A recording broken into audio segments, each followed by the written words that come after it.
Harlan Greaves wiped his hands on his worn blue uniform pants as he walked the empty hallways of Pinecrest Middle School after hours. The squeak of his work boots against the freshly mopped floor echoed through the corridor. Most days, he found comfort in this solitude. Today, anxiety knotted his stomach. Thanksgiving. The holiday had lost its shine 6 years ago when Rosalind's car skidded off the mountain road in a November storm. Since then, it had been just him and Axel making do with quiet gratitude for what remained. Until Vanessa. He checked his watch. 4:30. He needed to get home to help Axel prepare for tonight. Vanessa had been clear about her expectations or first chance to show her family that marrying a school janitor had not been the mistake they predicted. Mr. Greaves, Harlan turned to see Principal Townsend approaching from the administrative offices. Heading out early for the holiday, Harlan nodded. Vanessa's family is coming for dinner. Townsend's smile tightened slightly. Well, that should be interesting. The principal had met Vanessa at the staff Christmas party last year. The memory of her barely concealed disdain for the support staff still hung between them. Axel's excited. Harlan said simply, "How's he doing?" Still keeping that chess streak alive. A rare smile crossed Harlan's face. 3 tournaments straight. He's got a mind like a steel trap. Takes after his father. Observant.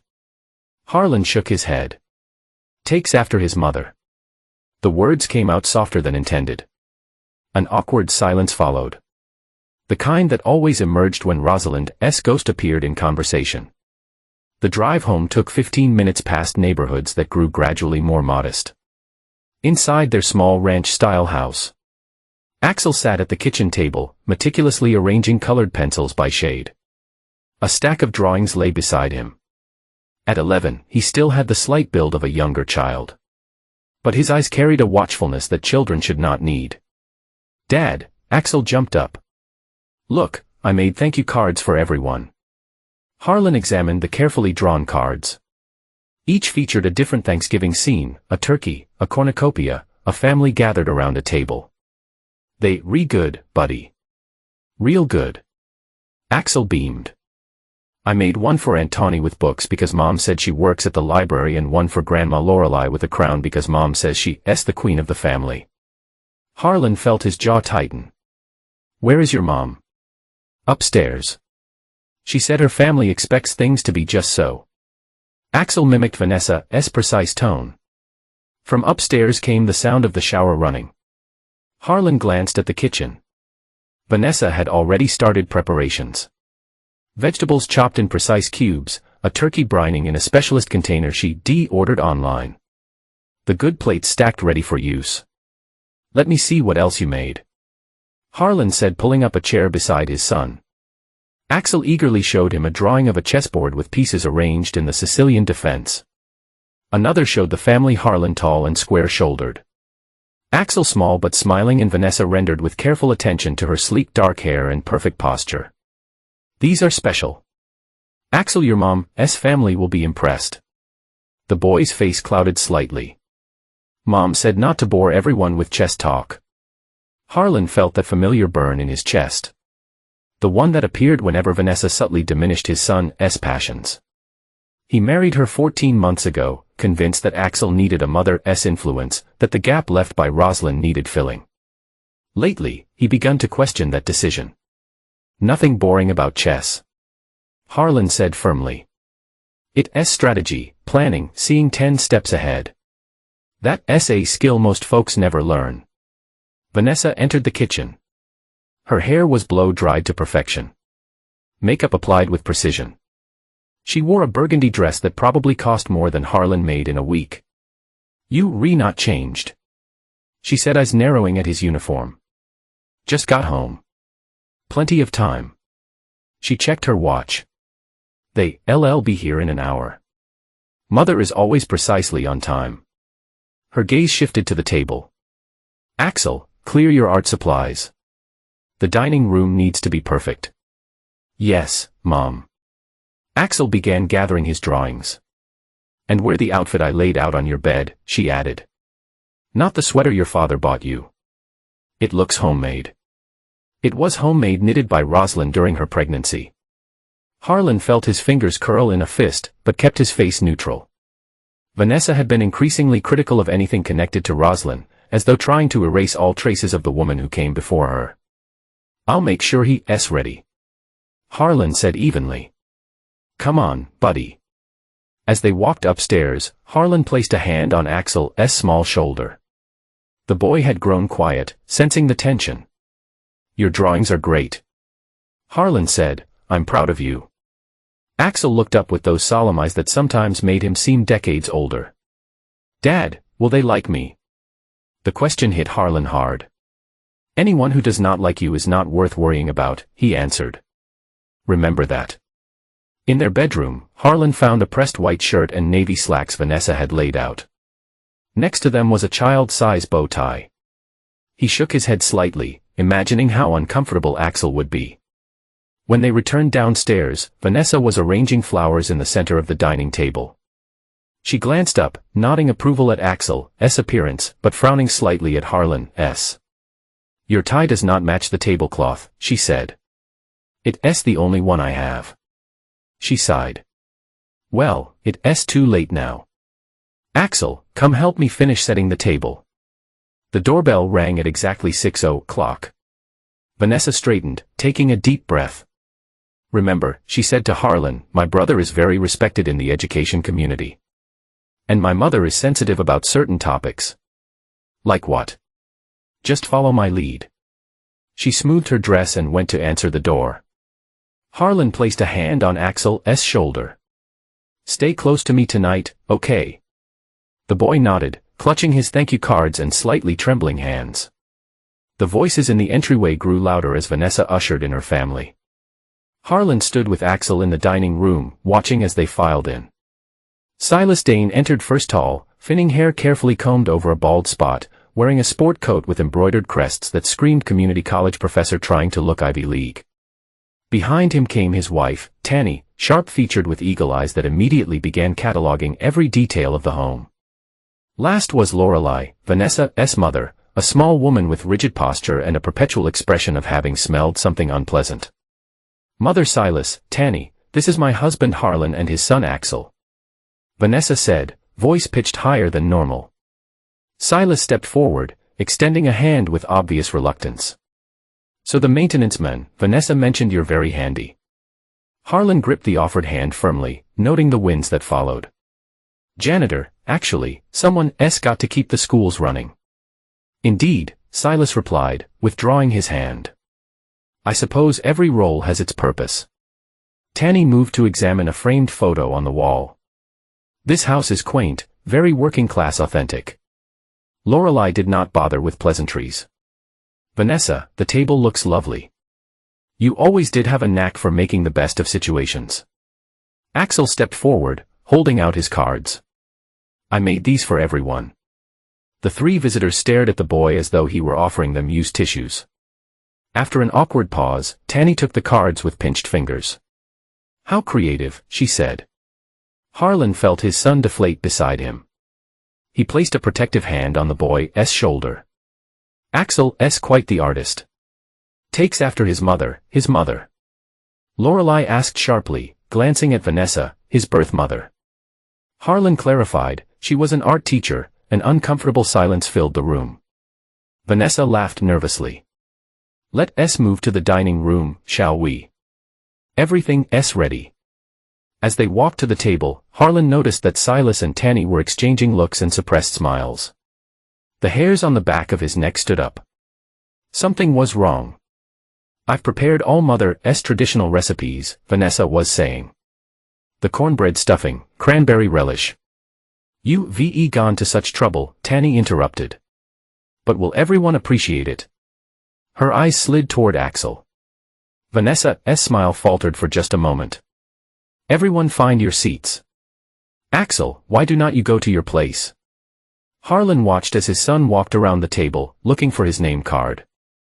The boy stopped, confusion crossing his face. "Mom, I do not see my name." Vanessa's smile did not reach her eyes. "Check the kitchen, dear." Something cold settled in Harlan's stomach as Axel walked into the kitchen. A moment later, there was silence. Harlan moved quickly to the doorway. There, on the floor near the refrigerator, sat a dog bowl. Inside were brown, kibble-shaped cereal pieces. A paper label taped to the side read Axel in Vanessa's neat handwriting. The boy stood frozen, staring down at the bowl. His small frame rigid with shock. Behind Harlan, Silas let out a snort of laughter. Tanny's high-pitched giggle followed. Even Lorelei made a sound of amusement. "Vanessa," Harlan said, his voice dangerously quiet. "What is this?" His wife had the decency to look slightly uncomfortable, but her voice carried a smirk when she answered. "Just a little family tradition. The newest member eats in the kitchen for their first holiday." In a dog bowl, Harlan's voice was steel. Vanessa shrugged. "It's just a joke. Besides," and here her voice took on a cruel edge, "a kid raised in janitor town does not need turkey." The dining room erupted in awkward laughter. Harlan turned to see Axel's face crumple, tears welling in his eyes as he fought not to cry. Something snapped inside Harlan. Not with fire or fury, but with cold, absolute clarity. Without a word, he crossed through his son, took a small hand in his own and walked straight to the front door. "Harlan," Vanessa called after them. "Do not be so sensitive. It's just a joke." He did not look back, did not speak, just helped Axel into his coat, took his own from a hook, and walked out into the cold November night, closing the door firmly behind them. "I end the car." Axel finally let the tears come. "Dad, why would Mom do that?" Harlan started the engine. His movements precise and controlled. "She's not the person I thought she was." He pulled away from a curb. "And she's never doing anything like that to you again." Scene 3, a fire inside the Red Pine Motel sat just off the highway. Its neon sign buzzing in the gathering darkness. Harlan paid cash for a room with 2 double beds, ignoring the clerk's curious glance at their formal clothes and Axel's tear-stained face. Room 14 smelled of industrial cleaner and cigarettes poorly masked by air freshener. The boy sat on the edge of the bed, silent, his bow tie hanging loose around his neck. "Hungry?" Harlan asked. Axel nodded slightly. "Wait here. I'll grab something at the vending machine." Harlan punched the buttons with more force than necessary. The image of that dog bowl kept flashing his mind. Along with Vanessa's smirking face, her family's laughter. He returned with arms full of chips, candy bars and sodas. Not a proper Thanksgiving dinner, but the best he could manage for now. Axel had changed into the pajamas from the small overnight bag they kept in the car for chess tournaments. The formal clothes laying neatly folded on the chair.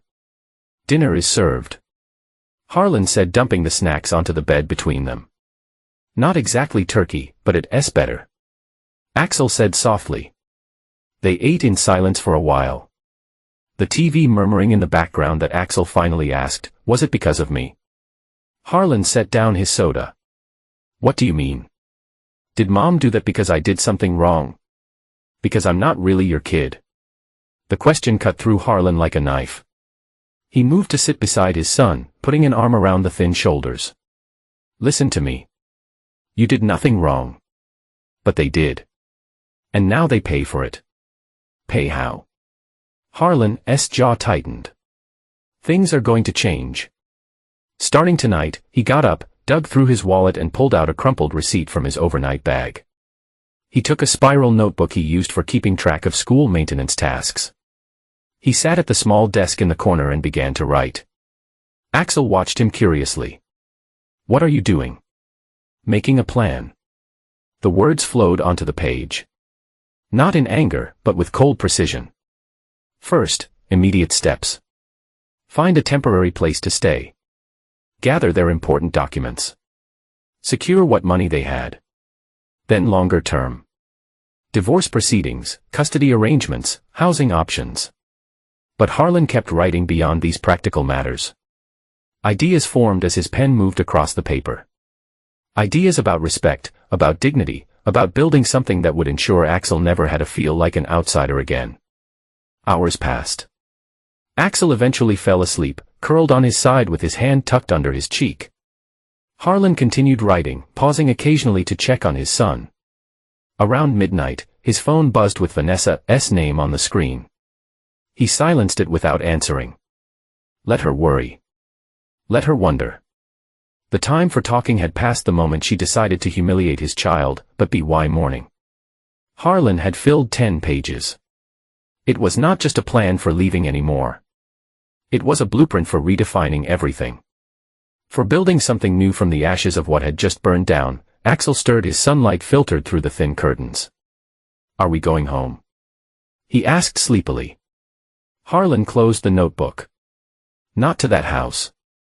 We're going to make a new home. The boy sat up, rubbing his eyes. What about Mom? She's not who we thought she was. Harlan said simply, and we deserve better. Axel nodded, accepting this with the resilience only children can muster. Where will we go? I need to make some calls. For now, we'll stay here. ACT 2. Cold Stage Scene 1. Vanessa's panic 3 days after Thanksgiving. Harlan pulled into the driveway of the house he had shared with Vanessa. Her car was gone as expected. She taught advanced placement math at Westridge High School, which did not let out until 330. Wait here. He told Axel, who sat in the passenger seat, clutching a list of items to collect. Can I help? The boy asked. Better if you stay put. This will not take long. Harlan used his key to enter through the back door. The house smelled of artificial pine. Cleaner Vanessa must have been stress cleaning again. In the kitchen, unwashed dishes sat in the sink, unusual for his fastidious wife. He worked quickly, gathering their essential documents, first birth certificates, Axel's school records, his own employment papers. In a bedroom, he took only clothes and a few personal items, including the small wooden box containing Rosalind's wedding ring and the photos Vanessa had removed from display in Axel's room. He packed the boy's beloved books and chess set, his art supplies and clothes. The room was otherwise sparse. Vanessa had redecorated shortly after moving in, replacing Axel's colorful space with something more mature and neutral. The last thing he did was place a note in the microwave. The first place Vanessa checked each night when preparing dinner. It read simply, "You fed my son dog food.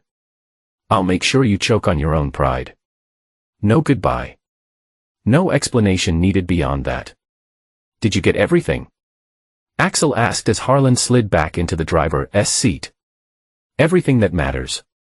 The apartment above the hardware store consisted of 2 small bedrooms, a bathroom with temperamental plumbing, and a combined kitchen-living area with a view of the parking lot. Bill, the owner, had agreed to rent it to them on a month-to-month basis.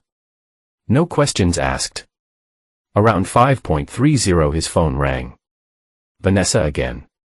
This time he answered, "Where are you?" Her voice was high-panicked. "What did you do with my things?" "We took only what was ours." Harlan replied evenly. "You see, not just leave. You see, not take Axel. I'm his mother now. You forfeited that right when you put dog food in a bowl with his name on it." She made a frustrated sound. "It was a joke. My family always does that kind of thing. It builds character. It builds resentment." Harlan corrected in shame. "I would not let Axel grow up thinking he's worth less than anyone. This is ridiculous. You overreacting. Come home and we'll talk about this like adults." "There's nothing to talk about. I've contacted a lawyer. You'll be hearing from them." Vanessa's voice rose an octave. "A lawyer? You see, not afford a lawyer on your salary. You'd be surprised what I see not afford when it matters. Is this about me making fun of your job? I was just trying to fit in with my family. You know how Silas and Mother can be. I know exactly what they are. What you are too, apparently." The line went quiet for a moment. When Vanessa spoke again, her voice had shifted to something more calculating. "You see, not support him properly. I have a career benefits. The courts will see that. The courts will see a woman who feeds a child dog food as a joke." Harlan replied, "Goodbye, Vanessa." He hung up and turned to find Axel standing in the doorway, a box of his books in his arms. "His mom mad?" the boy asked. "She's upset. But that's a problem now." Axel sat down the box. She called me sensitive whenever I get quiet around her family. He looked up at his father. But I just did not like how they talked about you. Like you were less. Harlan knelt to eye level with his son. Listen to me. There's nothing wrong with being sensitive. It means you notice things. And there's nothing wrong with being a janitor. Honest work is never something to be ashamed of. I know. Axel's expression was solemn. That's what Mom, my real mom, used to say. The Bluebird Diner sat at the edge of town. Its chrome exterior reflecting the midday sun. Harlan arrived early, securing a booth in the back corner with a view of the door. He ordered coffee and waited, reviewing his notes one more time. The tea precisely noon, a stocky woman with salt and pepper haircut and a practical bob pushed through the door. Yvette grimly scanned the diner, spotted Harlan, and headed directly toward him. Greaves, she said, sliding into the booth opposite him. You look like hell. Good to see you too, Grimsley. So she said after taking a long sip of coffee, you wanted to talk, must be important for you to track me down through the union directory. Harlan closed his notebook. You were the union steward at Central for what, 15 years, 17 before budget cuts forced consolidation. Now I run the cafeteria at your school and try to keep the district from replacing real food with processed garbage. She studied him over the rim of her mug. But you did not ask me here to talk about chicken nuggets. No, I need your help. Yvette's eyebrow rose. What kind of help? Harlan explained his situation, the marriage to Vanessa, the Thanksgiving incident, the separation. He kept his voice even clinical, but could not entirely mask the cold anger underneath. Yvette listened without interruption. When he finished, she set down her coffee with control precision. That woman put your boy's name on a dog bowl. Harlan nodded. And you want what from me exactly? Because if it's an alibi for justifiable homicide, I should warn you, I'm a terrible liar. Despite everything, Harlan found himself smiling slightly. Nothing that drastic. I want to build something decent for people like us, to find people like us, the invisible ones, the ones who keep things running but do not get invited to the table, the cafeteria workers, the custodians, the bus drivers. Harlan leaned forward. The kids who come from families where college is not guaranteed, where an AP class feels out of reach. Interest sparked in Yvette's eyes. You've got my attention. Harlan outlined his idea of program to provide school supplies, tutoring and mentorship to kids from working-class backgrounds, something that would give them the support and respect often missing from the system. Ambitious. Yvette commented when he finished. And expensive. Where's the money coming from? That's where I need your help. You know everyone in the district. You helped organize that fundraiser last year for the teacher with cancer. Yvette nodded slowly. I might know some people, but Harlan, this is not just about collecting school supplies. You're talking about creating a whole support network. I know. And let me guess, this is not just about helping disadvantaged kids.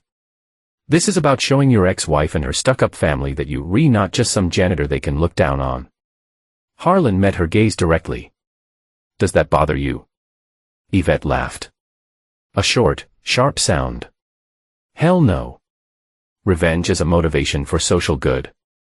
I can work with that. She pulled a small notebook from her purse and began writing. First, we need space. I know the community center has rooms they do not use after 5. My cousin's on the board. For the next hour, they planned Yvette's practical experience in organizing, perfectly complementing Harlan's determination.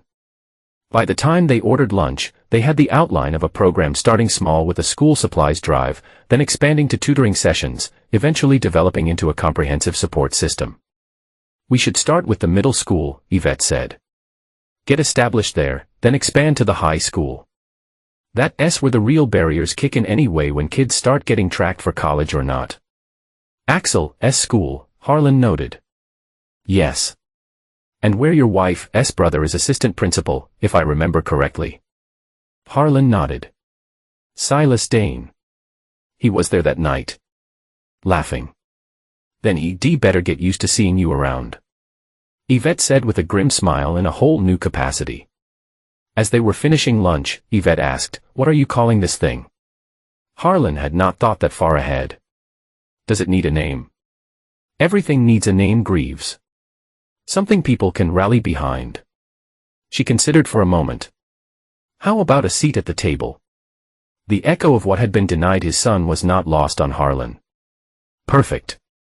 2 weeks later, a seat at the table held its first school supplies drive. Harlan had spent every evening making calls, sending emails, and visiting local businesses for donations. Yvette had mobilized her extensive network of contacts throughout the district. The turnout exceeded their expectations. Teachers from 3 schools, parents, even some students showed up to volunteer. Principal Townsend made an appearance, bringing a box of graphing calculators donated by the math department. Axel helped to setting up a chess table where he offered to teach interested kids. By the end of the day, he had a small group of dedicated students sitting cross-legged on the floor, carefully considering their next moves. Your son S got a gift for teaching, Yvette commented, watching the impromptu chess lesson. He gets that from his mother. Harlan replied, Rosalind could make anyone understand anything. The article appeared the following week, small but prominent on the local section S front page. School custodian launches program to level educational playing field. The piece was well written, portraying Harlan as a dedicated father and community member stepping up to fill a need in the district. 3 days after the article was published, Harlan received a call from the district superintendent's office requesting a meeting. Expecting trouble, he was surprised when a superintendent, Dr. Reynolds, offered him use of an unused classroom at Pinecrest for after-school tutoring sessions. What you redoing aligns with our equity initiatives, Dr. Reynolds explained. And frankly, it's good PR for the district. Harlan accepted the offer, recognizing it for the opportunity it was. With official space and tacit approval from administration, a seat at the table gained legitimacy that would make it harder for anyone to shut down, including Silas Dane. The program grew quickly. Teachers volunteered their time for tutoring. Local businesses donated supplies. Parents spread the word. Within a month, they had 30 regular students attending sessions 3 times a week. Axel thrived in this environment. He helped younger kids with reading and math, gaining confidence with each session. His chess club expanded to 8 regular members, including 2 girls who never played before, but proved to be natural strategists. One evening, as Harlan was locking up after a session, he found Principal Townsend waiting in the hallway. Impressive work, Greaves. Townsend said. You've created something important here. Just filling a need. It's more than that. You've given these kids something many of them never had, someone who believes they belong at the table. Townsend paused. I heard about what happened with Vanessa. For what it's worth, I'm sorry. Harlan nodded, accepting the sentiment. The program is what matters now. Yes, well, about that. The superintendent is pleased, but not everyone shares that sentiment. Silas Dane, Harlan guessed. He's been asking questions about funding, space usage, liability. Townsend sighed, nothing that not be addressed, but just be aware. He seems unusually invested in finding problems. I'm sure he is. Harlan locked the classroom door. Let him look. We redoing everything by the book. As Harlan walked away, Townsend called after him. You know, there's an opening coming up for community outreach coordinator. District position, decent pay increase. You should apply. Harlan turned surprised. I'm a janitor. You a lot more than that, Greaves. And it's time everyone recognized it. The school counselor's office was painted a deliberately calming shade of blue. Leif Arman sat behind his desk, his expression grave as he faced Harlan. Thank you for coming in, Mr. Greaves. He said, I wanted to discuss something concerning Axel. Harlan felt his muscles tense. Is he in trouble? Not at all. However, during yesterday's physical education class, I noticed some bruising on his arms when he changed for gym. Cold dread washed over Harlan. Bruising. Arman nodded. When I asked him about it, he was reluctant to explain. Eventually, he mentioned an altercation with another student, Colin Dane. Dane. Harlan repeated. Silas Dane's son. Yes. According to Axel, there have been several incidents over the past few weeks. Name-calling, shoving, and yesterday, apparently, an organized game of keep away with Axel's chest notebook that ended with him being pushed into the bike racks. Harlan's hands gripped the arms of his chair. Why did not he tell me? Armin's expression softened. He did not want to worry you. He said you had important things to focus on with the program. The counselor leaned forward. Mr. Greaves, I've been supervising the chess club since Axel started it. He's an extraordinary young man, insightful, patient, remarkably mature for his age. But I'm concerned about this situation with Colin. You think it's deliberate, Harlan stated. Because of what's happened between me and the Danes. I see not speculate on motivations. Armand replied diplomatically. But the timing is notable. Colin never bothered Axel before, despite being in several classes together since elementary school. Harlan nodded slowly. I appreciate you telling me. There's something else. Armand handed Harlan a flyer. The state chess championship is next month. Axel is easily good enough to compete. But he has not submitted his application. When I asked why, he said he did not want to cause problems. Problems. The championship requires a school sponsor. Normally, that would be me, but I'll be on paternity leave during the tournament. The alternate sponsor would be the assistant principal. Silas Dane, Harlan concluded. Exactly. I think Axel is worried about creating a conflict for you. Armand sighed. It's a shame. He has real talent. Harlan stared at the flyer, something hardening inside him. He'll participate. I'll make sure of it. That evening, Harlan sat with Axel at their small kitchen table. The boy's bruises were visible now that Harlan knew to look for them, faint purple marks on his forearms, a darker one near his elbow. Why did not you tell me about Colin? Harlan asked directly. Axel looked down at his homework. It's not a big deal. Bruises are a big deal, buddy. It would just make things worse if you got involved. The boy's voice was quiet but firm. Colin said his dad talks about you all the time. About how you trying to act like you better than your job. Harlan felt a spike of anger, but kept his voice calm. What Colin's father thinks does not matter. What matters is that no one has the right to hurt you. I know Axel finally looked up, but I do not want to make your program harder. Mr. Armand says it's really important for kids who need help. The selflessness of his son's concern hit Harlan like a physical blow. This child, this remarkable, thoughtful boy, was willing to endure bullying to protect his father's work. Listen to me. Harlan said firmly, nothing is more important than your safety. Not the program. Not my job. Nothing. Understand? Axel nodded slowly. Now Mr. Armand gave me this. Harlan placed the chess championship flyer on the table. He says you good enough to compete, but have not signed up. Why not? Mr. Dane would have to approve it. Axel replied, he's in charge when Mr. Armand is gone. And you were worried that would cause problems. It was not a question. Axel nodded again. Here's what we going to do. Harlan said decisively, you going to enter that tournament. And I'm going to make sure Mr. Dane signs off on it. The next day, Harlan requested a meeting with Silas Dane. The assistant principal kept him waiting for 30 minutes before calling him into his office. Greaves, Silas said without looking up from his computer. What can I do for you? Problem with the toilet in the West Wing. I'm here about my son. Harlan replied evenly. And yours. That got Silas' attention. He looked up, eyes narrowing. Excuse me. Your son, Colin, has been bullying Axel. It stops today. Silas leaned back in his chair. Children have disagreements all the time. Perhaps if Axel were more socially adept. Axel has bruises. Harlan interrupted. Documented by the school counselor with photos. I have copies. The assistant principal's expression flickered. I'm sure it was just rough housing.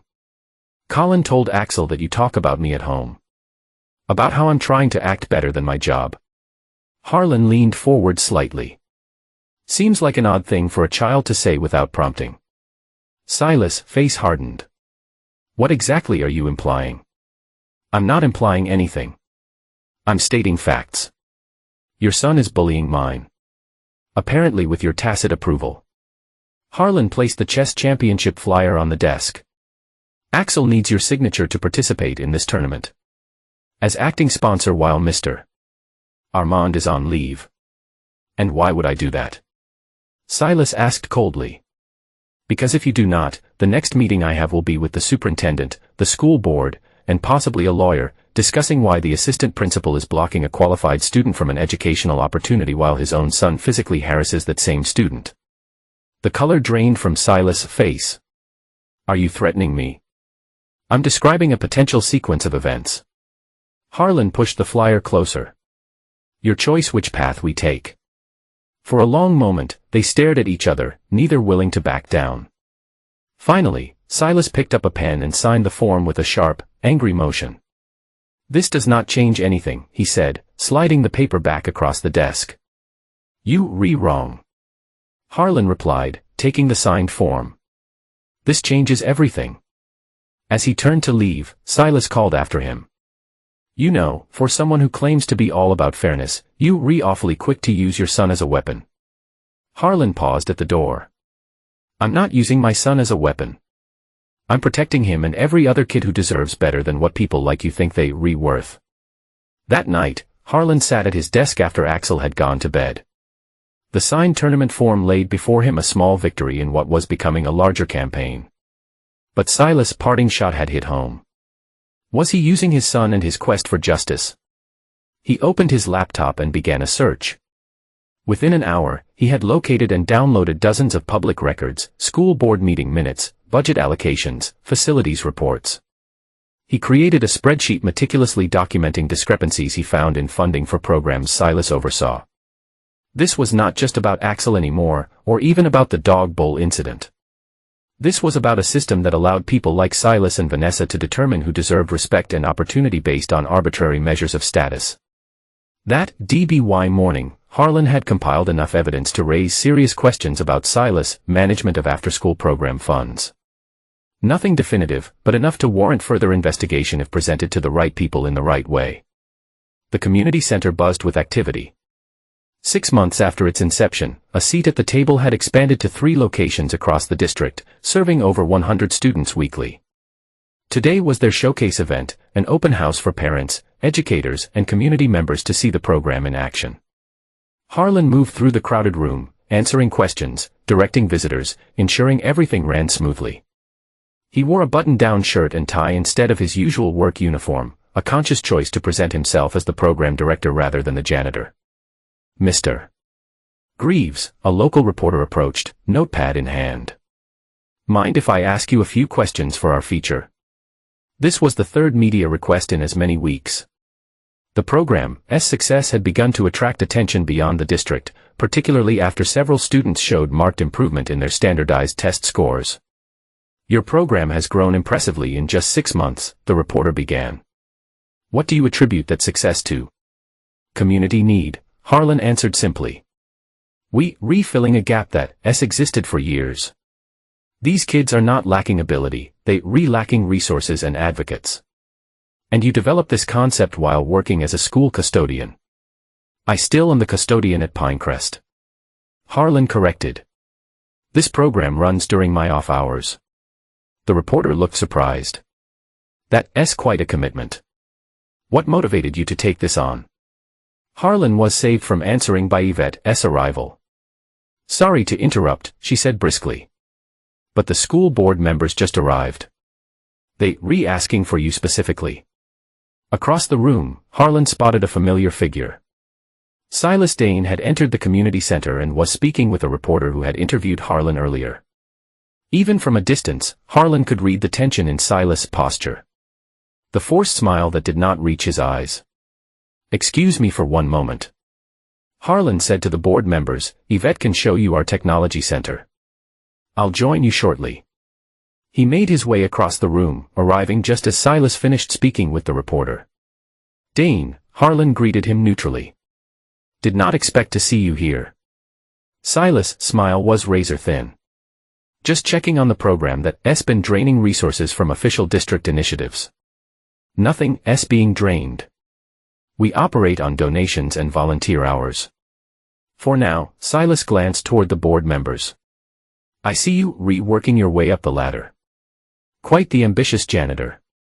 I prefer custodial engineer. Harlan replied evenly. And yes, I am ambitious for the kids who deserve better than being relegated to the kitchen floor. Silas' face darkened at the reference. You know, several of the after-school program grants I oversee have been suspended pending administrative review.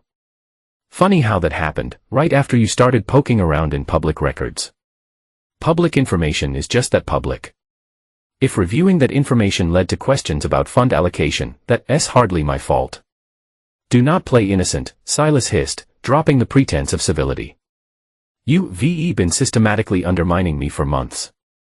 Anonymous complaints to the board, questions raised at PDA meetings about my programs. You think I do not know it, SU? Harlan maintained his calm demeanor. If your programs not withstand basic oversight, perhaps the problem is not with the questions being asked. Silas stepped closer, lowering his voice. This little power trip will not last.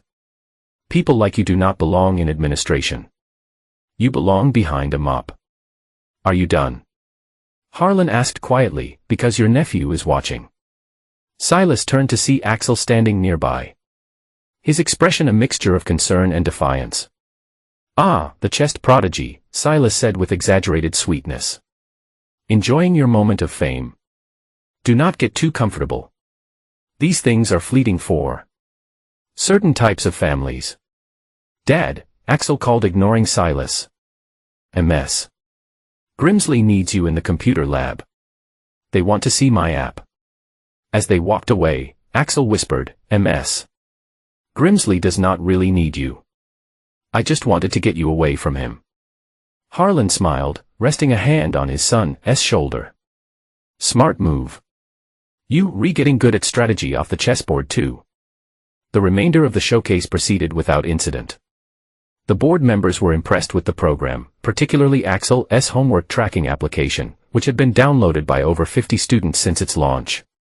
As the event wound down, Dr. Patel approached Harlan again.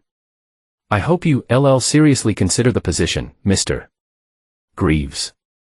The formal posting will go up next week, but I wanted to speak with you personally first. I appreciate that. I'll definitely apply. After the last visitors had left, Harlan and Yvette sat amidst the remnants of the showcase. Too tired to begin cleaning up. District Director Yvette mused. Not bad for a revenge plot that started 6 months ago. Harlan shook his head. It's not about revenge anymore. Not entirely, anyway. Oh, it's about changing the system. He looked around at the evidence of what they built student work displayed on walls. Learning stations carefully designed for different needs, a community formed around the simple idea that everyone deserved respect and opportunity. Making sure what happened to Axel does not happen to other kids. The hotel conference room was filled to capacity for the Eastern Regional Educator Summit. Educators from 6 counties had gathered for the 3-day event. Vanessa Greaves stood at the podium, her usually perfect appearance showing subtle signs of strain, which is why compassion must be at the center of our educational approach, she was saying, her voice carrying a forced enthusiasm, particularly for students from challenging backgrounds. In the back of the room, a teacher from Westridge, hi, Vanessa's own school, whispered to her companion. Is she seriously giving a talk on compassion? After what she did to her stepson, the whisper was not as quiet as intended. Several nearby attendees turned interest-piqued. What did she do? Someone asked. The Westridge teacher hesitated, suddenly aware of the attention. You have not heard. It was all over the district listserv. The Thanksgiving incident. More heads turned. The whispers grew, spreading through the room like ripples in a pond. On stage, Vanessa faltered, sensing the shift in atmosphere. As educators, we must recognize the unique challenges faced by. She paused, distracted by the rising murmur. Excuse me, if I could have your attention. From the middle of the room, a woman stood. MS. Greaves, how do you reconcile this talk on compassion with feeding your stepson dog food at Thanksgiving dinner? The room went silent. Vanessa's face drained of color. That a personal matter that's been grossly mischaracterized. My daughter is in your stepson's chess club. Another audience member called out. She told me what happened. The whole school knows. Vanessa's professional mask cracked further. This is not the appropriate forum. Is not it, though? The first woman remained standing. You re-lecturing us about compassion in education while treating a child in your care with cruelty. It's hypocritical. People began gathering their materials, standing, moving toward the exits. Not everyone, some remained seated, uncomfortable but unwilling to participate in the exodus, but enough to make the statement clear. Vanessa watched stunned as nearly half her audience walked out. The conference organizer approached the podium, whispering urgently in her ear. She nodded mechanically and stepped away from the microphone. The drive home from the conference was a blur of humiliation and rage. Who had spread the story? How had it traveled so quickly through educational circles? As Vanessa pulled in her driveway, she noticed something white fluttering under her windshield wiper. She assumed it was an advertisement until she pulled it free and unfolded the paper. In block letters, child abuser. Everyone knows. Her hand shook as she crushed the paper, looking around wildly to see if anyone was watching. The street was quiet, peaceful in the early evening light. No sign of who might have left the message. Inside, she went straight to her laptop, opening social media with dread. Nothing obvious on her feed. But when she searched her name, her breath caught a post in a private local educators group had hundreds of comments. Did anyone else attend Vanessa Greaves' workshop on compassion? The irony is unbelievable given what she did to her stepson. The comments were merciless. My cousin works at Pinecrest. So she put actual dog food in a bowl with the kid's name on it, made him eat in the kitchen while everyone else had turkey. Her ex is running that amazing after-school program now. Talk about different approaches to education. Her brother's under investigation for misusing program funds too. Whole family seems toxic. Vanessa slammed the laptop closed, heart pounding. This was not just professional embarrassment. This was her reputation being systematically destroyed. And the mention of Silas being investigated was that connected to she called her brother pacing as the phone rang repeatedly. When he finally answered, his voice was terse. Not a good time, Vanessa. Did you know people are talking about the Thanksgiving incident? About both of us. It's all over social media. Silas was quiet for a moment. Yes, I'm dealing with my own PR nightmare. Someone filed a formal complaint about my after-school funding allocations. There's an audit scheduled. It's Harlan. Vanessa said fiercely. He's behind all of this. Possibly, but he's been careful. The complaints about my funding came through proper channels with documentation. Nothing that can be dismissed as a personal vendetta. What are we going to do? I'm handling my situation. Silas replied coolly. You should focus on yours. What does that mean? It means I warned you about marrying the janitor. Now you re-experiencing the consequences. The line went dead as Silas hung up. Vanessa stared at the phone, a cold realization settling over her. She was alone in this. Her family, so supportive when she'd been the successful teacher marrying down, now viewed her as a liability. She opened a bottle of wine, not bothering with a glass, and returned her laptop. This time she searched Harlan's name. The result stung worse than the whispers and walkout at the conference. Article after article about a seat at the table. Photos of Harlan speaking to community groups, organizing events, standing alongside school board members. A video interview where he spoke articulately about educational equity and opportunity. And everywhere, comments praising his dedication, his vision, his commitment to helping underprivileged students. The final blow was a recent piece. District creates new equity director position. Grassroots program founder expected to apply. The article featured a photo of Harlan with Axel at a chess tournament. Both smiling, a trophy between them. The transformation was stunning. The quiet, unassuming janitor, she married the men she believed would be grateful for her attention, who she could mold and manage, had emerged as a respected community leader. Meanwhile, her own carefully constructed professional identity was crumbling. The custody hearing was scheduled for next week. Initially, she'd been confident that her position as a certified teacher would outweigh Harlan's status as just a janitor in the judge's eyes. Now, she was not so sure.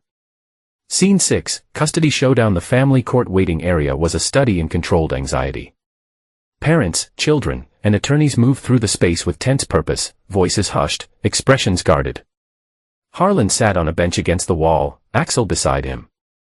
Both dressed in their best clothes, the same suits they'd worn to the chess tournament. Across the room, Vanessa conferred with her attorney, a sharp-featured man in an expensive suit, who kept glancing at Harlan with poorly concealed disdain. Vanessa herself looked immaculate as always, but with a brutal quality to her perfection, like porcelain on the verge of cracking. "You okay, buddy?" Harlan asked softly. Axel nodded, those fingers worried at the hem of a jacket. "What's going to happen?" "The judge will ask some questions, review the evidence, and make a decision about where you live officially." Harlan kept his voice steady, matter of fact.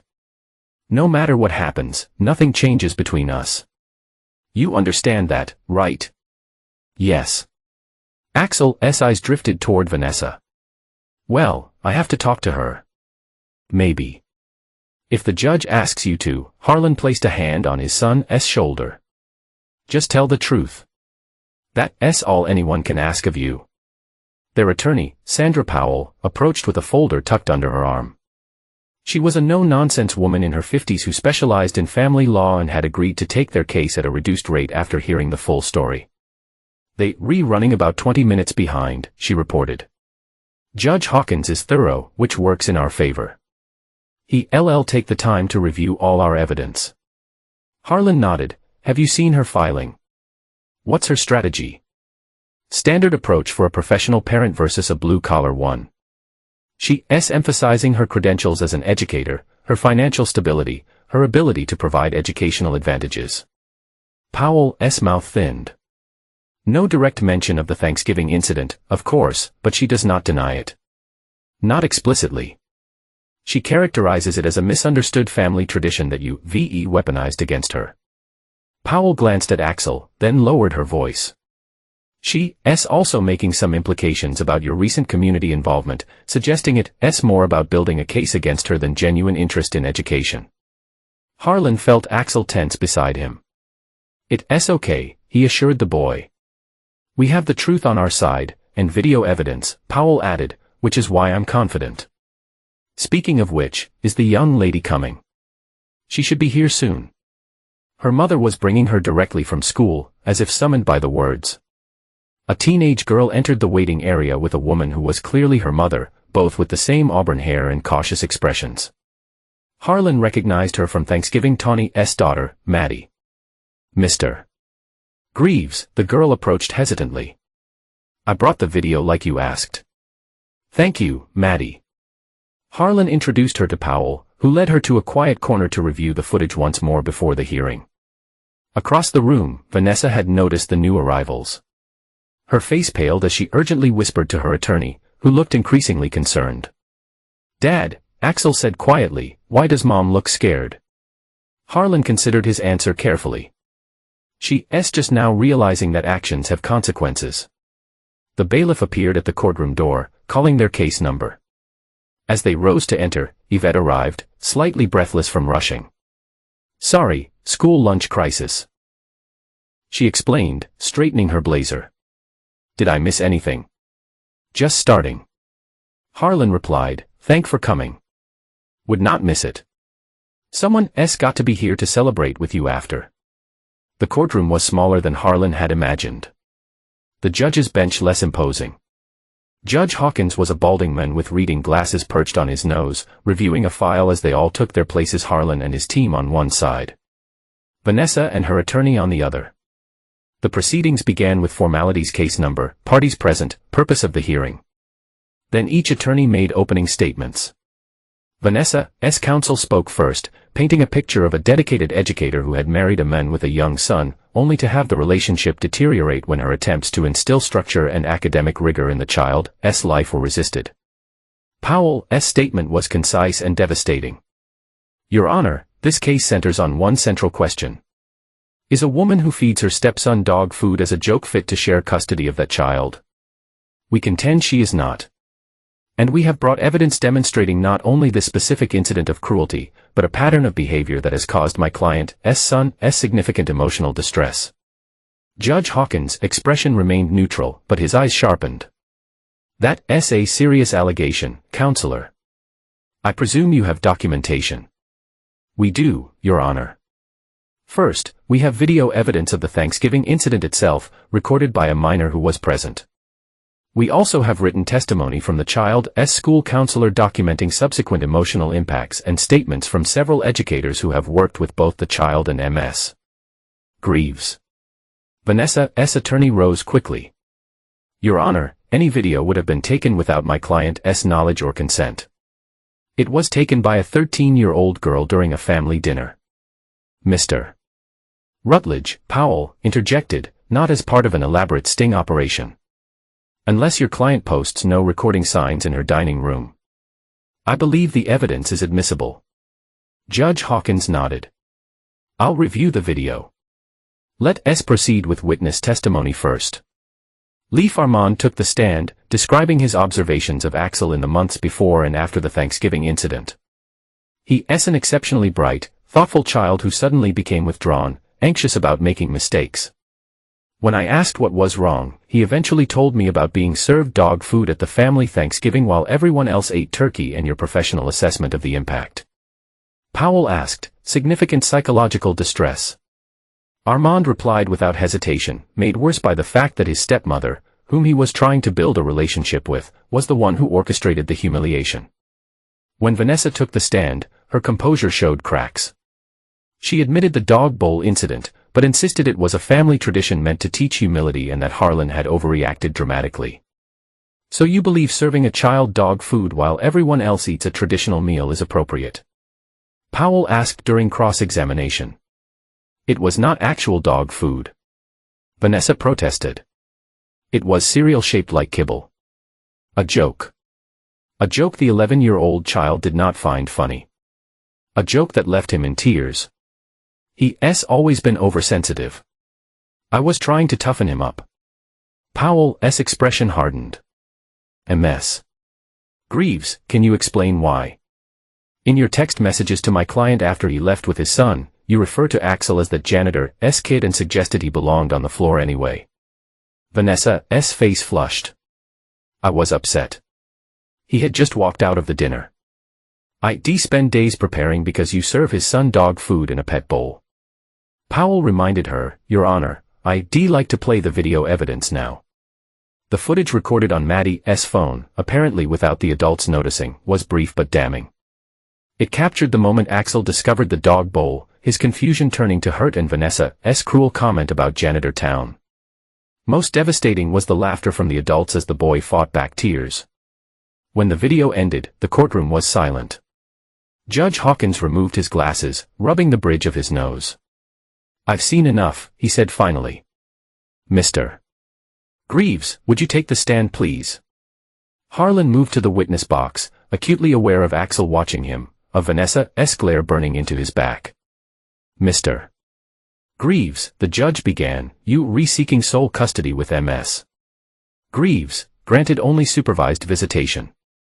That's a significant restriction. Why do you believe it's necessary? Harlan met the judge's gaze directly, because my son deserves to feel safe, respected, and valued in his own home. Vanessa has demonstrated repeatedly that she views him as less worthy than others based on his background, my background. I not allow him to be raised in an environment where he is taught to be ashamed of who he is or where he comes from, and a supervised visitation requirement. I do not trust her judgment when it comes to Axel. I do not trust that she will not continue to try to diminish him or expose him to people who will. She does not need to raise him like a dog if she not even treat him like a boy. The judge nodded thoughtfully. I'd like to speak with the child privately. Attorneys may be present, but not the parents. In the hallway, waiting while Axel spoke with the judge, Harlan stood by the window, staring out at the parking lot below. Vanessa approached, her heels announcing her presence before she spoke. You orchestrated this whole thing, she said, voice low with fury. The program, the media attention turning my colleagues against me. It was all to build up to this moment, was not it? Harlan turned to face her. I did not orchestrate anything except creating something positive out of the mess you made. You did this to yourself, Vanessa. All I did was refuse to let your cruelty go unanswered. He is a child. Children need discipline, structure. Your coddling will make him weak. There is a difference between discipline and humiliation, between structure and control. But you never understood that. Her eyes narrowed. You regret this. You think you won with your little community program and your chess-playing brat. But people like you do not win in the end. You clean up after people like me. Not anymore. Harlan replied simply, that world is changing and I'm helping change it. Judge Hawkins delivered his ruling without preamble. Having reviewed the evidence and spoken with a minor child, I find clear and compelling reasons to grant the petitioner's request for sole legal and physical custody. Ms. Greaves will be granted supervised visitation twice monthly to be conducted at the Family Services Center with a court-appointed supervisor present. Vanessa gasped, but the judge continued.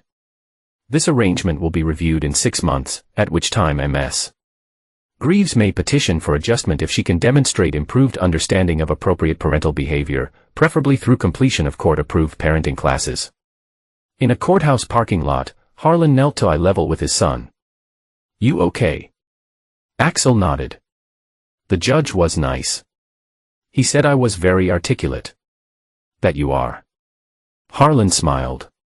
How about ice cream to celebrate? Kim is Grimsley and Mr. Armand come too? Axel asked, looking at the two adults who had supported them through everything. Of course they can. Harlan replied, standing their family now. As they walked to the car, Harlan felt a weight lift from his shoulders. This victory, securing Axel's safety and well-being, was the foundation upon which everything else could be built. Silas Dane's office at Westmont Middle School projected careful authority certificates displayed in matching frames, reference books arranged by height on polished shelves, a desk positioned to maximize psychological advantage over anyone seated across from it. Today, however, the space felt more like a bunker under siege. Silas glared at the email on his screen, reading it for the third time as if repetition might change its content. 2. Administrative Staff, Westmont Middle School from Dr. Eleanor Reynolds, Superintendent Subject. Emergency Board Meeting Program Fund Audit. This is to notify all relevant parties that the school board has called an emergency session this Thursday at 7 p.m. to address irregularities identified in the recent audit of after-school program funding. Assistant Principal Silas Dane is required to attend with all documentation related to the Arts Enhancement Initiative, STEM Explorers Program, an athletics expansion project for fiscal years 2022 to 2024. The message continued with bureaucratic precision, but its meaning was clear. The audit had found problems and Silas was the target. With a sense of dread, he pulled up the local news website. The headline hit him like a physical blow. Investigation. Middle school assistant principal accused of embezzling PDA funds. The article was damning detailed, sourced, and accompanied by images of invoices that had supposedly paid for classroom renovations, but actually covered personal expenses. Invoices only Silas should have had access to. His desk phone rang. The superintendent again. Silas, have you seen the article? Dr. Reynolds asked without preamble. Yes, just now. It's completely unfounded.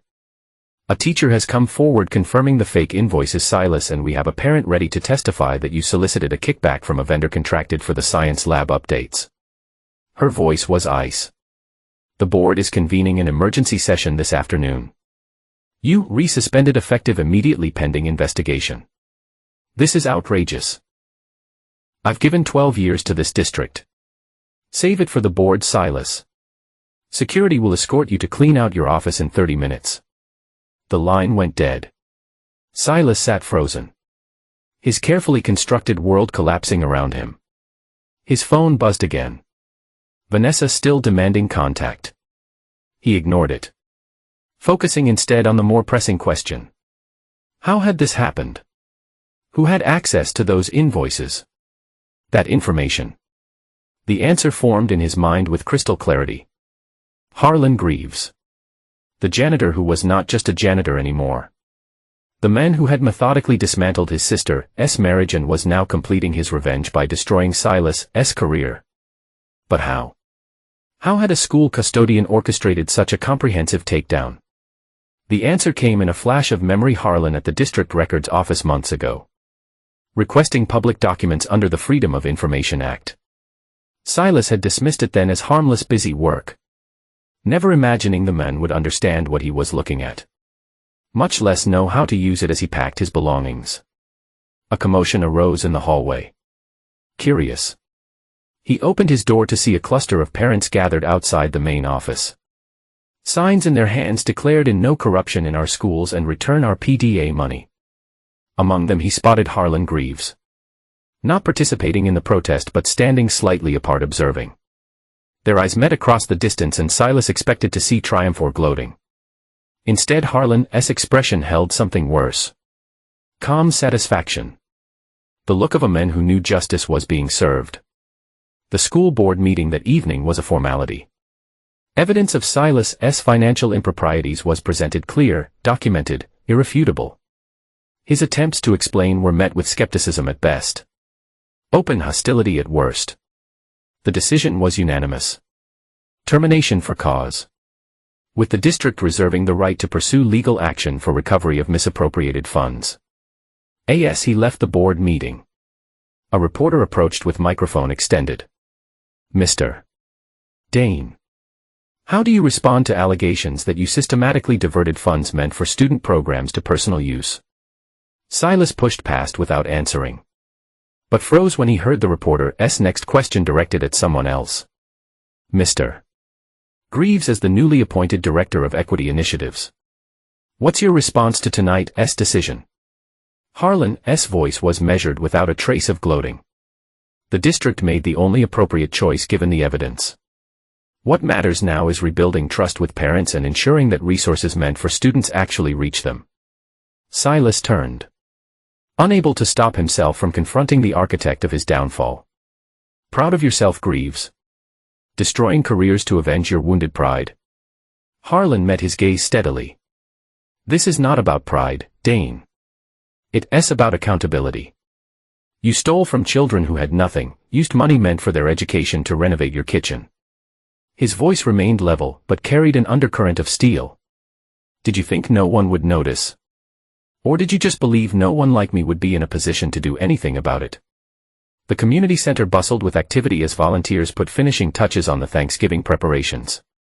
Long tables formed a U-shape in the main room, covered with autumn-colored tablecloths and decorated with centerpieces made by students in the after-school art program. In the kitchen, the scent of roasting turkey mingled with pumpkin pie, cornbread stuffing, and all the traditional fixings. Harlan moved through the space with quiet authority, checking details, answering questions, ensuring everything was ready for the 50-plus guests expected: student from the program, volunteer tutors, supportive teachers, and families from the community who might otherwise spend the holiday alone. Axel appeared at his side, clipboard in hand. "The seating chart is done, and Ms. Grimsley says the turkeys need 15 more minutes." At 12, Axel had grown taller over the past year, his confidence blossoming as he took on increasing responsibility in the program his father had built. Today he wore a button-down shirt and tie that matched Harlan's, a small detail that had an escaped notice. "Thanks, buddy. Did you put the name cards out yet?" "Started to, but we missing a few. Jerome's family confirmed they coming, but we do not have cards for them." "I'll take care of it." Harlan checked his watch. "People will start arriving in about 30 minutes. Why do not you help, Mr. Armand set up the chess tables for after dinner?" Axel nodded and hurried off. Harlan watched him go, a familiar swell of pride rising in his chest. The boy had thrived this past year, excelling in school, winning regional chess tournaments, developing genuine friendships with several program participants.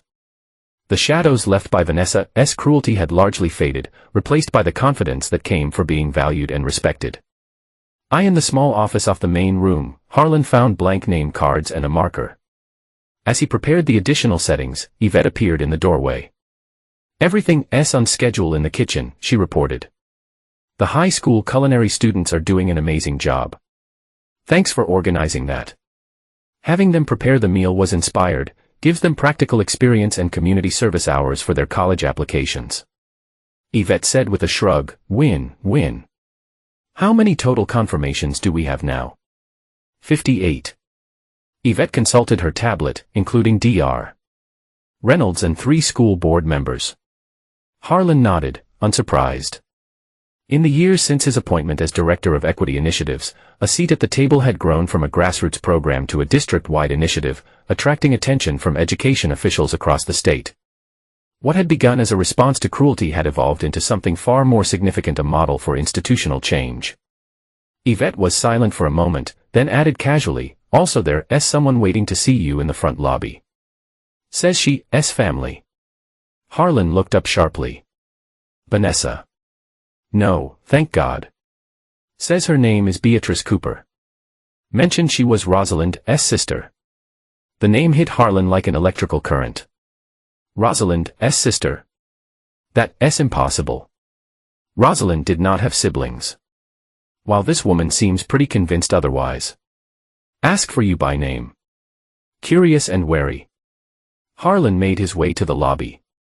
Standing by the windows was a tall woman in her 60s with silver-streaked dark hair pulled into a neat bun. Something in her posture straight-backed, but relaxed triggered a pang of recognition. Miss Cooper, he called. She turned and Harlan felt the air leave his lungs. The resemblance was not obvious at first glance, but it was there in the shape of her eyes, the particular way her mouth curved when she smiled. Mr. Greaves. Harlan, thank you for seeing me. Her voice was lower than Rosalind's had been, but with the same measured cadence. I understand this is unexpected. To put it mildly, Harlan replied, studying her face. Rosalind never mentioned a sister. No, she would not have. Beatrice's expression held sadness, but no surprise. We were estranged for many years before her death. Family disagreements that hardened into silence. My fault as much as anyone's. How did you find me? I've been following your work for some time now. She gestured to a newspaper clipping in her hand, a recent feature on the program's expansion. When Rosalind died, I hired a private investigator to locate her. By the time I found her, I was too late. But I found you and Axel instead. Harlan's protective instincts flared. And you've been what? Watching us from distance for 6 years. Why come forward now? I could not have first. Grief, guilt, cowardice, take your pick. Beatrice met his gaze directly. But I've been monitoring Axel's welfare from afar, making anonymous donations to his school. When I saw what happened with your second wife, I nearly intervened in. You knew about Vanessa. Harlan's suspicion deepened. How closely have you been watching us? Not in any invasive way. I assure you, I'm a retired school principal from New York. I have contacts in education circles. Word travels. She hesitated. I'm not here to disrupt your lives. Harlan, I'm here because I'm proud of what you've built. And because I have resources that could help take it further. Harlan's mind raced, processing this revelation. Part of him wanted to reject this sudden appearance of family from nowhere. Another part recognized the opportunity it presented, not just for the program, but potentially for Axel, who had so few connections to his mother's side. Does Axel know you here? No, I would not approach him without your permission. Beatrice's expression softened. I'd like to meet him if you're comfortable with that. But I understand if you need time. Before Harlan could respond, Axel's voice came from behind him. Dad, Miss Grimsley needs you in the kitchen. Harlan turned to see his son standing in the doorway, looking curiously at Beatrice. The boy froze. His gaze fixed on the older woman's face with an intensity that suggested he too had noticed the resemblance. Axel, Harlan said carefully. This is Miss Cooper. She says she's your mother's sister. The boy's eyes widened. Mom had a sister. Beatrice smiled gently. Hello, Axel. Yes. Though we were not in contact when you were born. I wanted to meet you for a very long time. Axel looked to his father, silently asking for guidance. Harlan nodded slightly, giving permission for the conversation to continue. You look like her. Axel said softly, around the eyes. So I've been told. Beatrice's voice caught slightly. You have her eyes too. An awkward silence fell, broken by the sound of the kitchen door swinging open as Yvette emerged, looking for Harlan. Sorry to interrupt, she called. But we need a decision on the seating arrangement for the board members. Harlan made a quick decision. Miss Cooper, would you like to join us for Thanksgiving dinner? It's a community event. We have plenty of room. Surprise and pleasure crossed Beatrice's face. I'd be honored. Axel, can you have a place at our table? Miss Cooper will be sitting with us.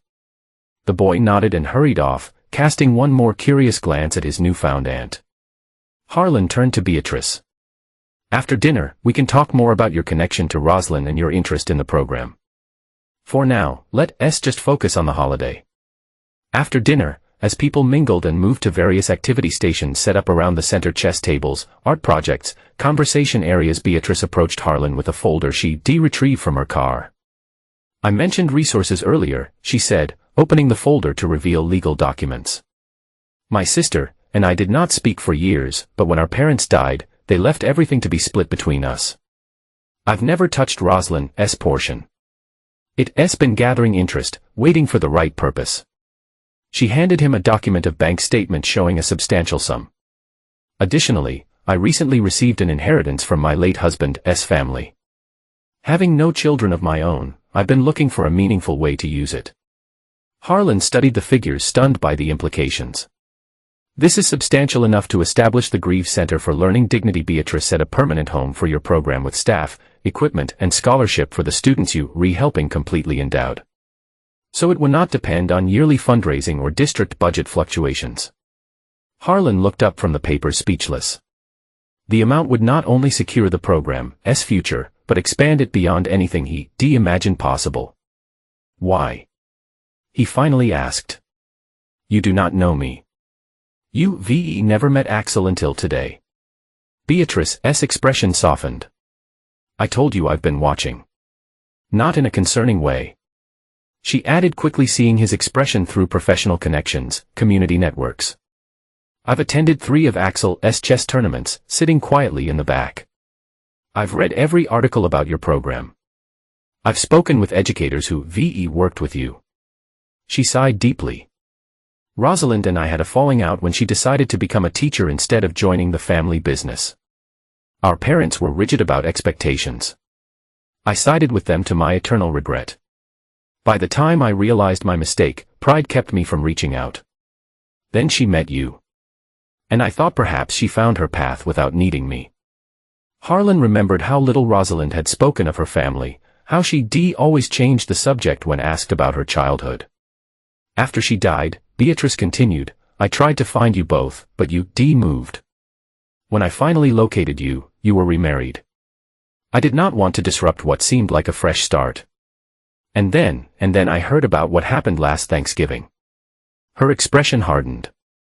I was preparing to introduce myself when I saw you were handling it. More than handling it, you were transforming it into something remarkable. So you decided to watch a little longer, Harlan concluded. I decided to let you build what you needed to build, she corrected. And to be ready when the moment was right to help take it further. Across the room, Axel was teaching a younger child how to play chess. His face animated as he explained strategy. Seeing his son so confident, so engaged, Harlan felt a surge of gratitude for everything that had led to this moment, even the painful parts. The Grieve Center, he repeated, testing the name. Rosalind would have liked that. Yes, Beatrice agreed. She always believed education should be about dignity first. Knowledge follows naturally when people feel valued. Harlan extended his hand. Thank you. Not just for this, he gestured to the documents. But for being here today, for Axel, having a connection to his mother's family. That's beyond price. Beatrice took his hand, her grip firm and warm. I should be thanking you. You've given me a chance to make amends in some small way for the years I lost with my sister. And to be part of something that truly matters. The glass-fronted building on Main Street had once housed a struggling bookstore, its location just far enough from the town center to make it commercially challenging. Today, a new sign hung above the entrance.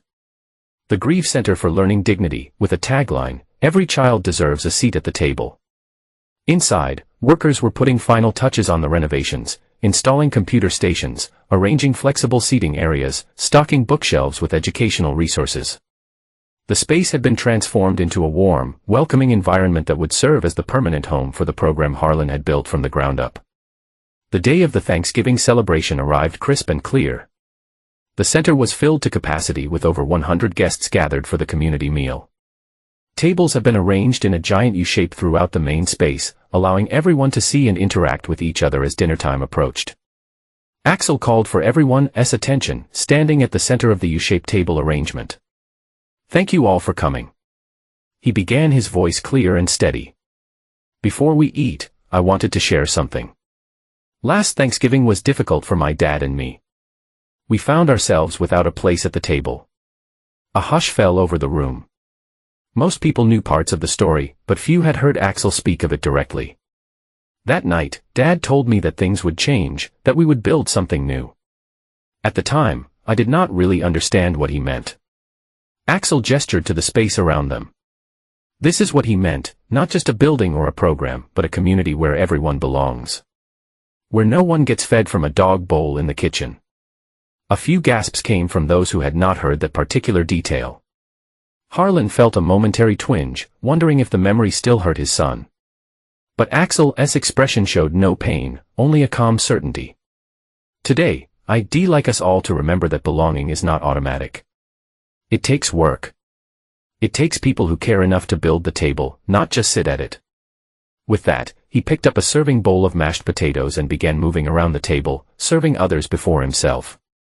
Other young people from the program followed his lead, taking up serving dishes and attending to guests. Harlan stood to one side, watching as his son moved confidently among the gathered community.